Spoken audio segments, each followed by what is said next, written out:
Hello, happy crafters, and welcome back to the Design Bundles YouTube channel. Today, we are doing a very fun craft with a design that is found in the Plus library over on our site. It is this little heart felt banner. This is actually listed as a sewing pattern on our site, but I want to show you that you can do this as a no-sew project. So here's your sign. If you haven't been searching all over the Plus library for different files you can use, don't just stick to the SVGs and the PNGs, because some of these files that are in different sections, you can use them even if you don't have the machine. So I say that all the time about laser cutting files, because you can actually cut most laser cut files on a Cricut or on any sort of cutting machine, but also I feel that way about sewing patterns. Some of these, like hand sewing ones, you can do it with a hot glue gun. So that's what we're gonna do today. I'm gonna do mine in more of like a neutral spring theme so that I can keep it up past Valentine's Day. And today we're gonna walk through the process of downloading that file, cutting it on our Cricut, and putting it together with hot glue. So if you've ever wondered how to cut felt with your Cricut, how to cut fabric with your Cricut, and how to do like a pattern that's a sewing pattern but without sewing, this video is for you. Let's get into it. Okay, so the first thing we're gonna do is download this file. So if you want to work alongside me, I've got the link in the description of this video to download the file. If you're a Plus member, you can download this sewing pattern completely for free.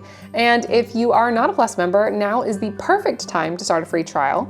You can start a free trial via the link in the description of this video. You can download files, you can use all of our tools completely free, no strings attached. And then when your trial runs out, you can decide whether it's the right fit for you. So here we are. We may have to make a couple modifications to this file to make it work for our cutting machine, or to make it work as a no-sew project, because I see that they've got some stitching around the letters here. And we're either gonna do that stitching just in marker, or we're just gonna remove it entirely. So let's take a look. I'm gonna hit download now. It's gonna download as a zip file. And the way you unzip a zip file is by double clicking on it. So if you've never done that, it's super easy. Today will be your first time, and go you. Okay, so now I've downloaded my file. I've unzipped my file by double clicking it. Now I need to import it as a project into Cricut Design Space. So first things first, make sure your cutting machine is selected up here in the upper right-hand corner. I can see that my maker is connected and ready to go. If you don't see this little connected symbol, then you need to go through the troubleshooting steps of trying to get it connected, because otherwise that's gonna be very frustrating. Now we're gonna upload our file. So I'm gonna click upload right here.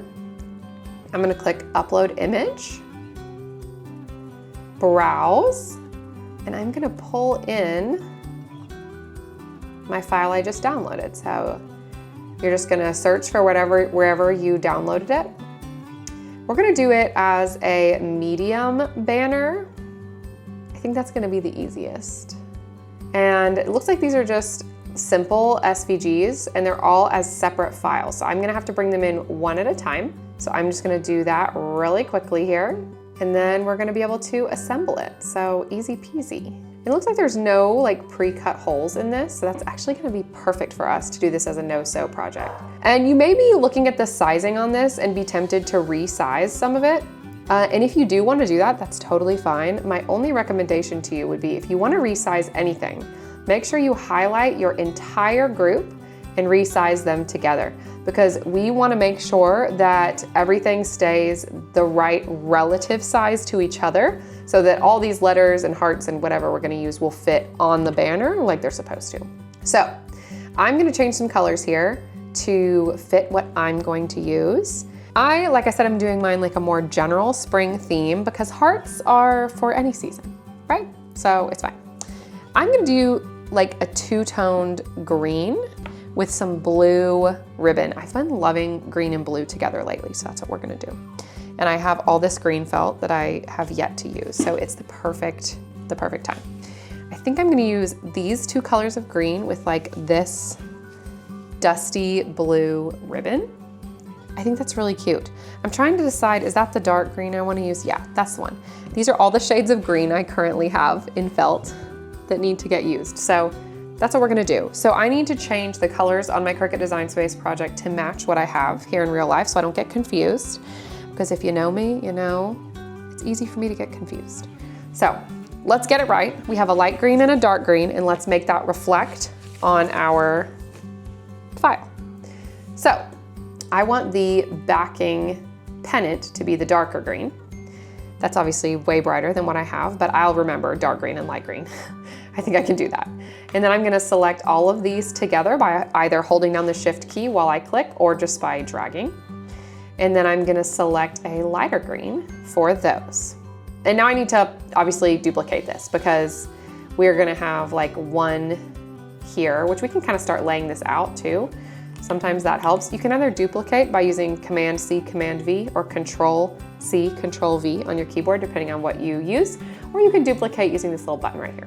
So let's lay this out like we're gonna have XOXO, and then maybe like a heart on either end. So we'll have a little banner spot for the heart. I think that looks cute. So let's cut it. So we're gonna hit make it. We don't need to save this project. We also wanna cut it on our mat. We may have to get a little fancy with that. I am gonna drag these down though, leave as much space between them as possible. And then I just need to remember in my head that there's nothing at the 6-inch mark on my mat, but there is stuff right below it and right above it. We don't need to mirror. And let's check out the rest of these, make sure they look good. That all looks fab. That one's gonna be super easy to cut. All right, so now we can just hit continue. We are gonna cut this on felt. So I do believe I have it right here as a bookmarked material. If you haven't done that, do it. It's awesome, saves you so much time. But you can go to browse all materials right here, and then you can just start typing for what you're looking for if yours doesn't pop up. If you're not using wool bonded felt, I highly recommend switching to that. I never used to want to cut felt because it was so frustrating that it was always like ripping and shredding and making a mess. Wool bonded felt, it's a little bit more expensive. It makes a massive difference, so much less of a headache. So wool bonded felt, that's what we're gonna use. And then you can click this little bookmark icon if you want to save it as like a shortcutted fabric for you in the future. And we do wanna remember material settings because that's all we're cutting with today. Yay! Additionally, another trick I've learned about felt is the fine point blade does not do a great job of cutting felt. In fact, it does a great job of ripping it. So what I like to use is the rotary blade. And if you've never used the rotary blade before, this is the rotary blade right here. The rotary blade is intended to cut fabric, but it's great for cutting felt as well. It's basically like got a wheel as a blade, or, you know, a rotary. And so it does a really good, clean job of cutting things like fabric and like felt.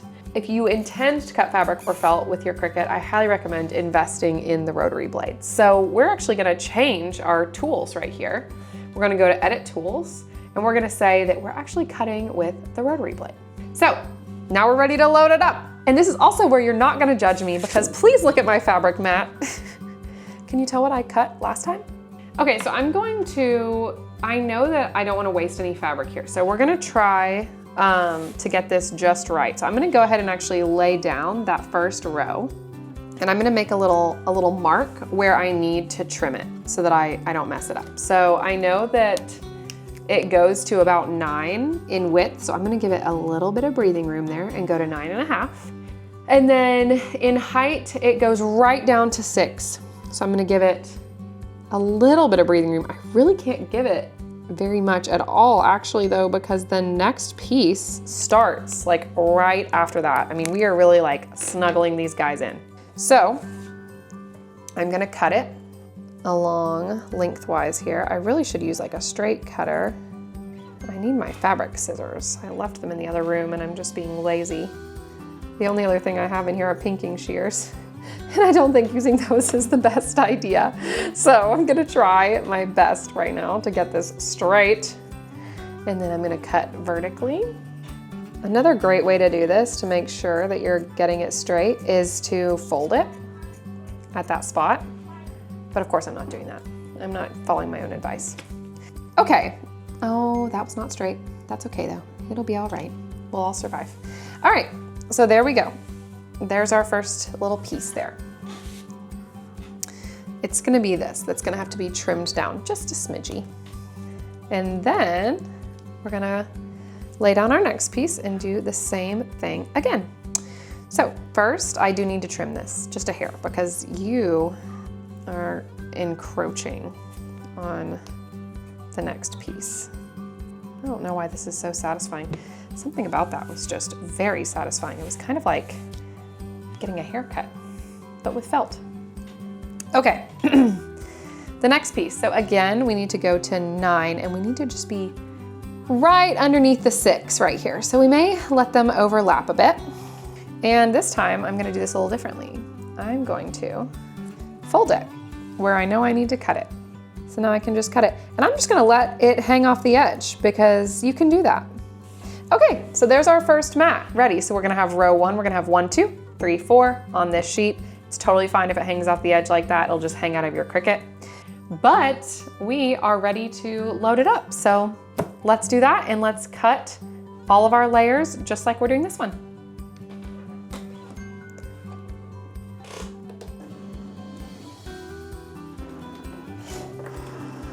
I hope it's cutting all the way through. I can't really tell. It's also on my list to use the rotary blade to cut fabric for my next sewing project. That would be my first time actually cutting fabric for the purposes of sewing. I'll let you guys know how it goes. I feel like it could be a little challenging just because some of the pieces I cut are so large, but I'll keep you posted. I definitely think it could be good for cutting quilt blocks.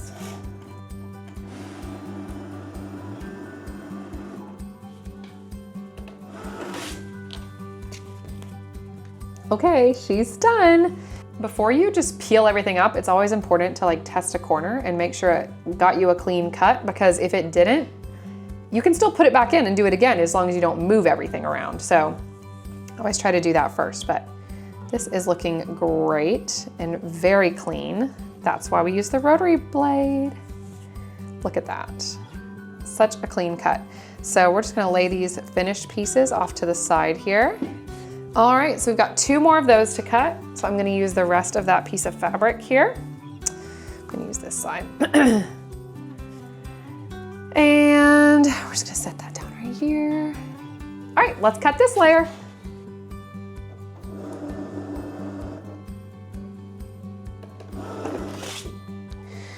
Let's peel these last 2 off and then we're gonna cut our letters.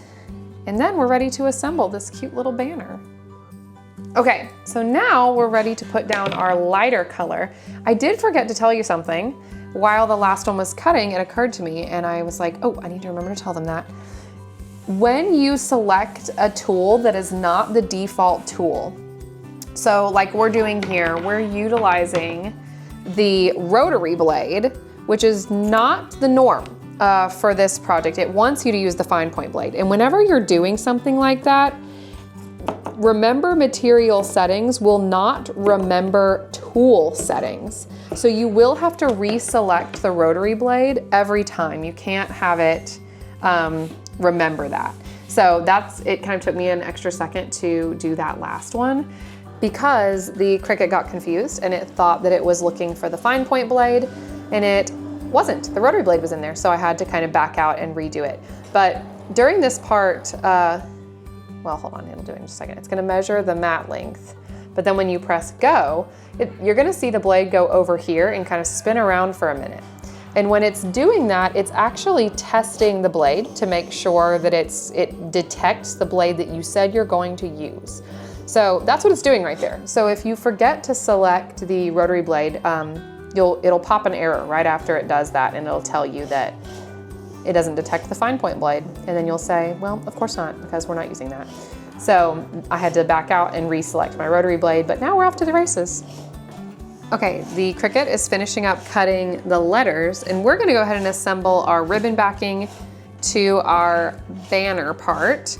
Because I've been sitting here kind of mulling it over and I'm thinking, I have this pretty velvet ribbon, but the back doesn't have the velvet. So I think what I'm actually gonna do is I'm not gonna punch holes in my banner. I'm actually just going to glue directly onto the ribbon because I don't want my ribbon like turning and twisting. So I'm actually gonna take kind of this longer piece of ribbon right here and I'm gonna lay out my banner like right where I want it. I'm gonna test that out first and make sure that looks how I want it to look. This part is really just your preference. I like a short tail on the end of my banners like this because I'm probably gonna hang this off like a countertop or something. So I know that I don't really need it to hang down all that much. Okay, that looks good. So now we're gonna hot glue it down. So I'm just going to pull this up. I should have put the hot glue on this, but I didn't think that through. Also, this felt is quite thin, so you don't need like a lot of hot glue. We love it. So I'm just folding my felt over. I'm kind of blocking your view, sorry. I'm just folding my felt over and then putting a dot of glue on each end there. And then I'm just letting it go and then pressing it down so it's nice and lined up. So doing that little folding technique really helps ensure that we get it lined up how we want. Let's move it down so you can still see what I'm doing. Folding, glue, glue, flip, press. Just don't glue your finger, which I am known to do. All right, fab. And just in time, because these just finished. So let's get our letters pulled off. Remember that time I said, test it every time. Make sure it cut all the way through. I didn't listen to my own advice. Okay, and then we're just gonna lay these down. And then this guy is gonna be like ready and done. And we didn't have to sew anything. Okay, let's do a heart first. So a heart is symmetrical, so I don't have to worry about which side I'm gluing here. I'm just gonna put glue, a couple dots on the back there, and put it right in the middle. Oh my gosh, I love the colors. I cannot wait for you to see this finished product. We're gonna do a heart on the other side. And also, if you are a hand sewer, but you're not, maybe newer at it or not as precise, you can still hot glue it down or use a glue stick and glue it down and then just come back later and hand sew it. These are not mutually exclusive tasks here. So keep that in mind as an option as well. You can do both. And it'll just, maybe you'll leave it like this for a while and then you'll come back later and add some sewing in. You know, you do you. I already have glue stuck to me everywhere. No surprise. I think my hot glue gun turned off. No, it's still on, okay. Wasn't feeling as hot. Pressing down, pressing down, pressing down. Getting all the glue sticks. The little glue strings will make me crazy. Oh my goodness, I love how this turned out. Okay. I'm gonna go hold it up somewhere so you can get like the full effect. Hold on. Okay, crafty friends, before I show you the finished product, I know you're dying to see it. It's so cute. Make sure you like, subscribe, and hit the notification bell on this video if you love this crafty tutorial, because we are back here every single week with all the crafty tutorials and we don't want you to miss a thing. So make sure you do that. Also, if you're not in our DB Besties group on Facebook, we've linked it in the description of this video. Go join that group. It is the most uplifting, encouraging crafting community out there on the internet. It's great for inspiration, answering questions, and also whenever we post like a deal or an event or like a new product, they get to hear about it first. So make sure you're in that club if you're not already. But without further ado, I hope you love this project as much as I did. Let me show you the finished product. Okay, so here is our finished product. Super cute, super easy. Don't forget to like, subscribe, and hit the notification bell if you liked this video. We are back here every single week with all the crafty tips, tricks, and tutorials. Happy crafting, DB Besties!